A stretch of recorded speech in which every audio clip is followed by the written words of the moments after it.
میرے نبی نے فرمایا لیلۃ القدر 1000 مہینوں سے بہتر ہے۔ آخر یہ رات ہے کون سی؟ رمضان المبارک کے آخری عشرے کی ان 5 راتوں میں لیلۃ القدر کے امکانات زیادہ ہیں۔ وہ کون سی 5 راتیں؟ یہ طاق راتیں ہیں 21ویں، 23ویں، 25ویں، 27ویں رات اور 29ویں رات۔ یہ 5 راتیں ایسی بابرکت راتیں ہیں کہ ان راتوں میں لیلۃ القدر کے امکانات زیادہ ہیں۔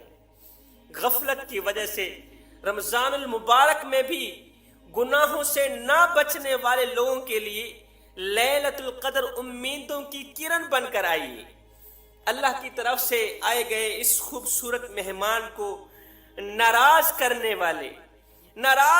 والے لوگ لیلۃ القدر کے دامن میں چھپ کر رو رو کر گڑ گڑا کر اللہ سے دعا مانگیں، توبہ کی بھیک مانگیں، پختہ توبہ کریں۔ انشاءاللہ اللہ تعالیٰ لیلۃ القدر کے صدقے، اس بابرکت رات کے صدقے ہمارے تاریک دل کو بھی روشن کر دے گا اور رمضان بھی ہم سے راضی ہو جائے۔ جو شخص اس بابرکت رات میں خوب گڑ گڑا کر روئے، اللہ سے دعا مانگے اور پختہ یقین کرے، ہمارے تاریک دل کو بھی روشن کر دے گی یہ رات اور رمضان بھی ہم سے راضی ہو جائے گا۔ صاحب، جس طرح ہماری زندگی میں پچھلی راتیں آئیں اور گزر گئیں، اسی طرح لیلۃ القدر کی رات بھی آئے گی اور گزر جائے گی۔ یہ بھی نہیں رہے گی، گزر جائے گی۔ یاد رکھنا وہ وقت آنے والا ہے، وہ لمحہ آنے والا ہے کہ لیلۃ القدر تو آئے گی، ہم نہیں ہوں گے۔ کتنے لوگ تھے جو لیلۃ القدر کے آنے کے منتظر تھے، شدت سے انتظار کر رہے تھے کہ لیلۃ القدر جیسی بابرکت رات میں ہم توبہ کریں گے، خوب گڑ گڑا کر روئیں گے، اللہ سے معافی مانگیں گے، لیکن وہ موت کی آغوش میں آ گئے۔ موت نے انہیں اپنی دبوچ میں لے لیا، قبر کی اندھیری کوٹھری میں جا سوئے۔ ہم اللہ تعالیٰ کا لاکھ لاکھ شکر کریں کہ اللہ نے ہماری زندگی لمبی رکھی، کہ اللہ نے ہمیں اس رات تک زندہ رکھا۔ میرے نبی نے فرمایا جو شخص لیلۃ القدر جیسی رات سے محروم رہا، گویا کہ وہ تمام بھلائیوں سے محروم رہا۔ جو شخص شب قدر جیسی رات سے محروم رہ گیا، عبادت سے، دعا سے محروم رہ گیا، وہ دنیا کی تمام بھلائیوں سے محروم رہ گیا۔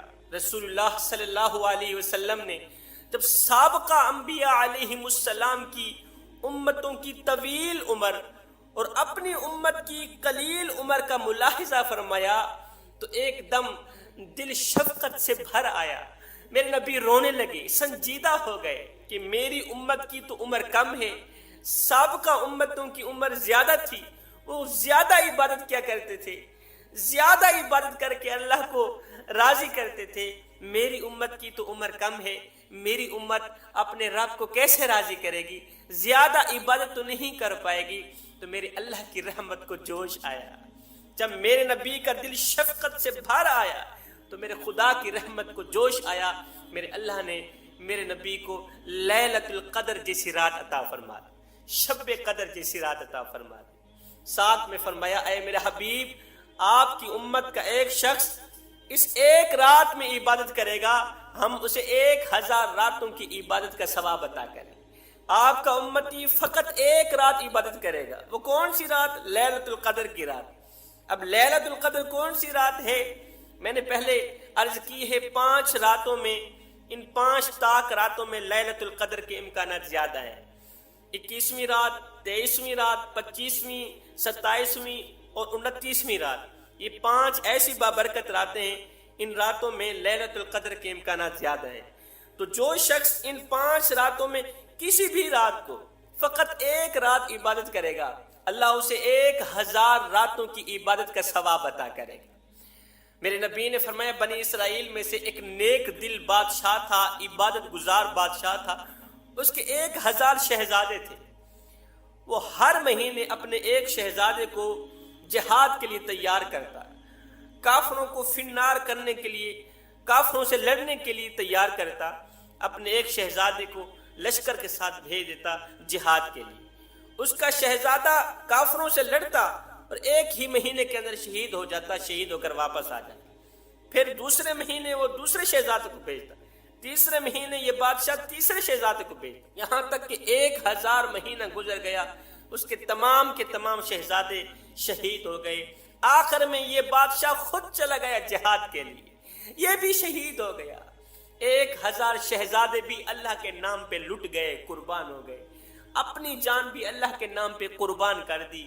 اب لوگ کہتے تھے کہ اس بادشاہ کے مقام و مرتبے تک کوئی بھی نہیں پہنچ پائے گا، کوئی بھی نہیں پہنچ پائے گا۔ جب لوگوں نے یہ کہا کہ اس بادشاہ کے مقام و مرتبے تک کوئی بھی نہیں پہنچ پائے گا، تو میرے اللہ نے یہ آیت نازل فرمائی، لیلۃ القدر خیر من الف شہر۔ ہم نے اپنے محبوب کی امت کو ایک ایسی رات عطا کی ہے جو 1000 مہینوں سے بہتر رات ہے، 1000 راتوں سے بہتر رات۔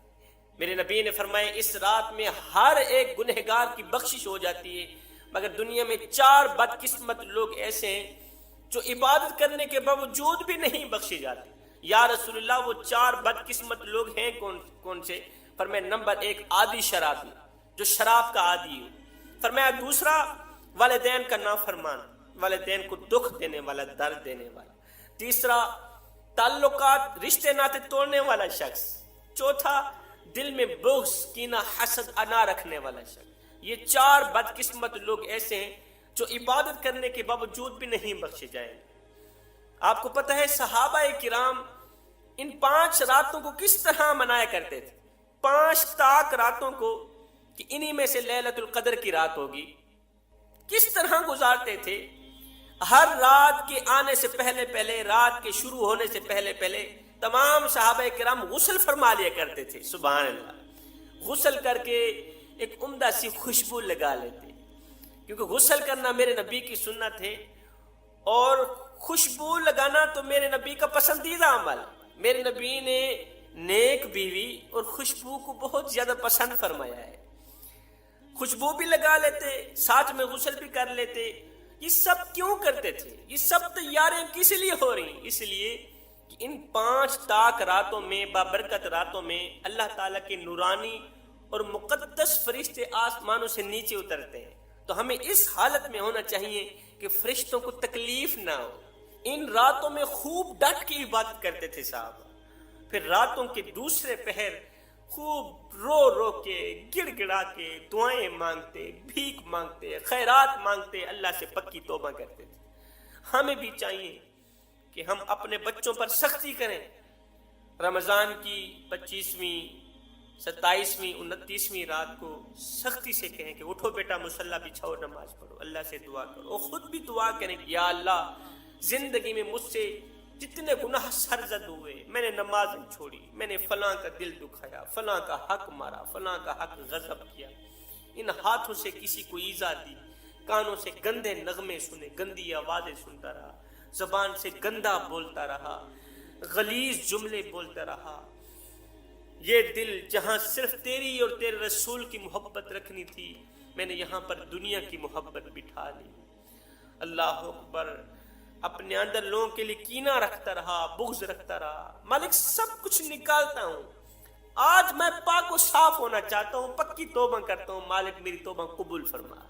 تو اللہ تعالیٰ لیلۃ القدر کی رات کے صدقے ہمارے تاریک دل کو بھی روشن کر دے گا، اور رمضان